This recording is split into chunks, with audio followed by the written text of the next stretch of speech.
Hello everybody, my name is Lunk of Aardwolf, Lua newbie.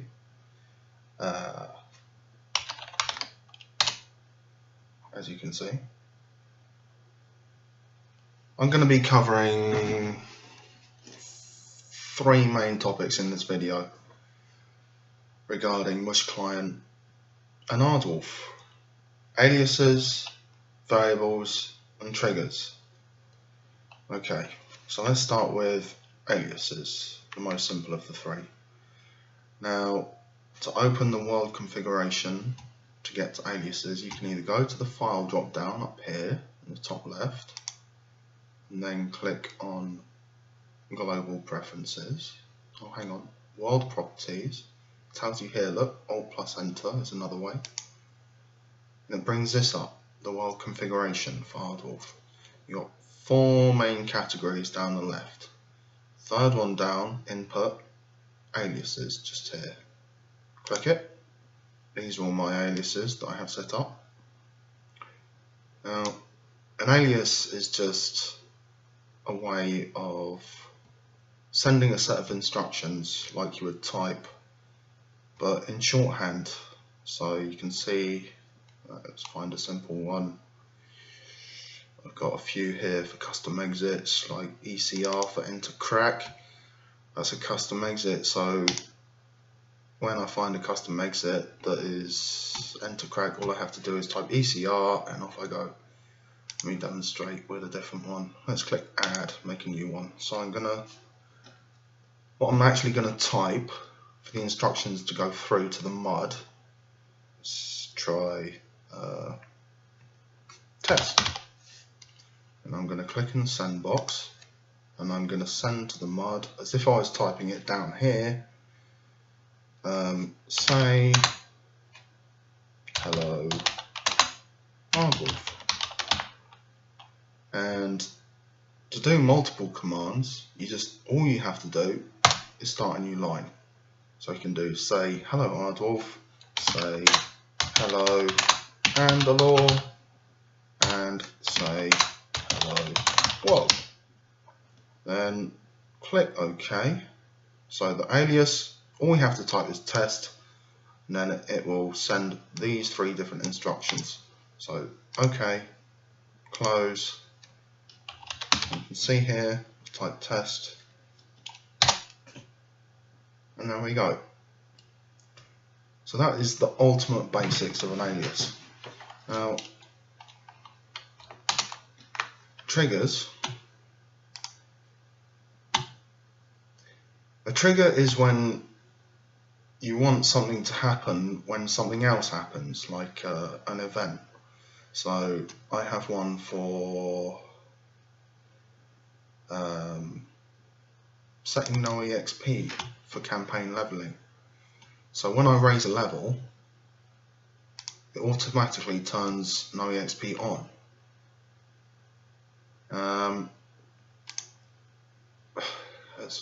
Let's make a new one. Let's try and find a simple one. Actually, here's a good example. It's time for me to quest. Look, you can quest again. So quest store tells you of, I'm going to go into this in a minute. This asterisk, this star symbol is a wild card. I'll be talking about that in a little while. But first, this is the line it will match on. So when the mud sends this to me, this is what I send back to the mud.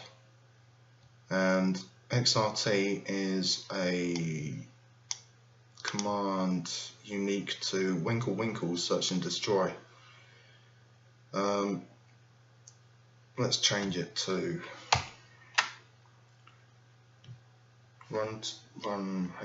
recall. So when Questor tells me of wildcard, recall, run to wildcard 1. We don't need execute for that, I just want wild. Okay, close. So I've got an alias set up for quest request, Q space R. So now when Questor tells me of wildcard, Questor tells you of fantasy fields, the trigger fires. Recall, run to fantasy fields. So now I'll type where, and you can see in the map here I'm in fantasy fields. Look, I'm in fantasy fields. And I have another plugin here that tells me my mob is a fighting troll in room Dysphoria in area fantasy fields. So Dysphoria, I believe, is this way.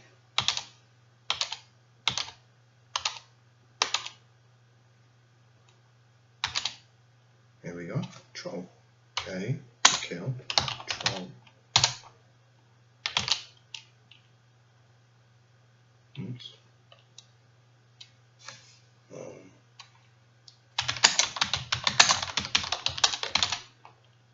Right. So I've killed the quest mob. I've got another alias set up for quest complete. There we go. So the purpose of that exercise was to demonstrate the trigger of running to the area on the match line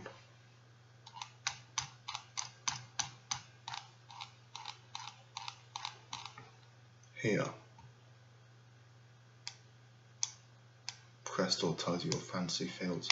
Now, when you want to select a line that's in the window for a trigger, you can hold down the left shift on the keyboard and double click the line. So say I wanted to do something with maybe the room name, I could hold down shift here, double click this line, and it's selected. Then I can do the shortcut Control C, and it'll be copied to the clipboard. And if we go to the world configuration, world file, world properties, wanted to make a trigger add, and I can do paste because it's in the clipboard. So Control C for copy, it goes to the clipboard, and then paste, Control V. Now I'm going to cover wildcards here, so this probably wouldn't be much good most of the time because Questor is not going to tell us every time that our room is Dysphoria. So what we can do is we can delete out Dysphoria and change it for a wildcard. Shift 8, the asterisk symbol. So now we have this trigger which will match on any room that Questor tells us, and we can, for exercise sake, we can do, say, quest room is %1. So you match the wildcard with a % symbol, and you can have multiple wildcards in this bit, the trigger itself, and to match on the first one you use 1. If I had another one I would use 2, %2, etc. So there's a way we can test this trigger without actually having to ask Questor for a quest, which I'm about to show you. So we click OK, we've got the trigger set up, close, and the shortcut for testing a trigger is Control, hold down left Control, left Shift and press F12. You can see here, debug simulated world input, text to simulate arriving from the world. So basically this is just for trigger testing. Now I've already copied the trigger into my clipboard, so I can just paste it into there. And you can either hit enter twice, once to send it in the right direction and then once to actually send it again. We can just click OK. You have to press enter, and it tells us the trigger fires. You say quest room is Dysphoria. Now we could change, we bring up the test trigger again, change this to say underground. Okay, enter, and it matches.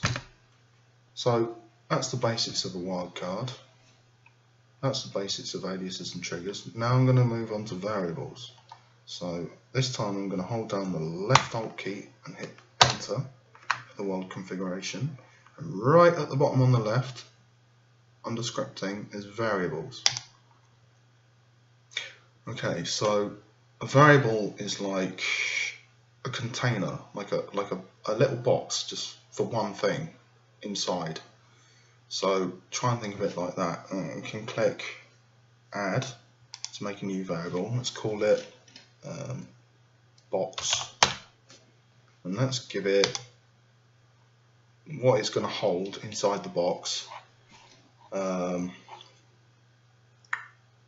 information, and click OK. And this is where it starts to get a bit tricky. So we can go to aliases, back to aliases here, underneath input, go to add, and then we can call our alias anything. So let's say, let's call it test variable. Now, to make a variable work in an alias, it's really quite simple. All you have to do is click this little box here where it says expand variables, and then to use the variable itself, all you have to do is put an @ symbol like you would in an email address. So say I call my variable box. So what that's going to do is it's going to grab the variable box from the variables table down here in scripting, and it's going to tell us information. The area with the alias test variable, like that. So this is so valuable. As you can see here, I've got all kinds of different aliases with variables. I use them for my attack spells. I use basic script to set my attack spell. That's a bit beyond this tutorial, but well, it's here on the screen.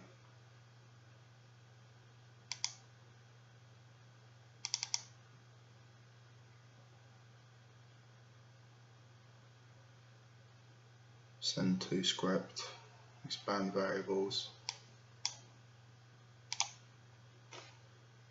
So this is my variables table. I have an archaeology counter for archaeology items that I find, and you can combine variables with triggers. So for my archaeology counter, I have this. It's a little script, send to script. So when the MUD tells me this, you find an archaeology piece hidden in the corpse, this will fire a little piece of script that will add 1 digit to my archaeology counter. We can test this. Copy, Control C, okay. You can note that my archaeology counter in the variables table is 0. Close, and Control Shift F12, paste, test trigger. So there it is. You find an archaeology piece hidden in the corpse. Press enter twice. Oh, that's another trigger I have. It beeps at me when it tells me I've found something special. And then we go look in the variables table. Oh, look, it's gone up to 1. Set it back to 0 for now. And I have one for Ard words. I have one for decapitation, as well as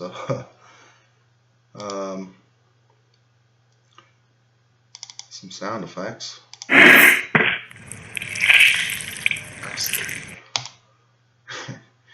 One for poker cards,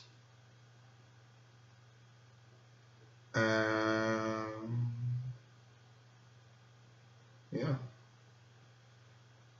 and you can use variables in triggers and aliases. We've been through that. So yeah, that pretty much wraps this up. If anyone has any questions, don't hesitate to ask on either the newbie channel or the tech channel. I am Lunk of Aardwolf. This is my GitHub, as you can see, Aardwolf Lunk. These are my scripts. You can find them here.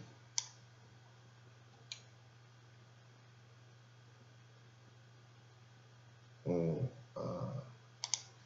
here even, as posted on gammon.au in gammon.au.com in tips and tricks. I uploaded all of these today. They were down for a long time, but I decided to put them back up today. So, well, make the most of them, guys. Thanks for watching. Peace.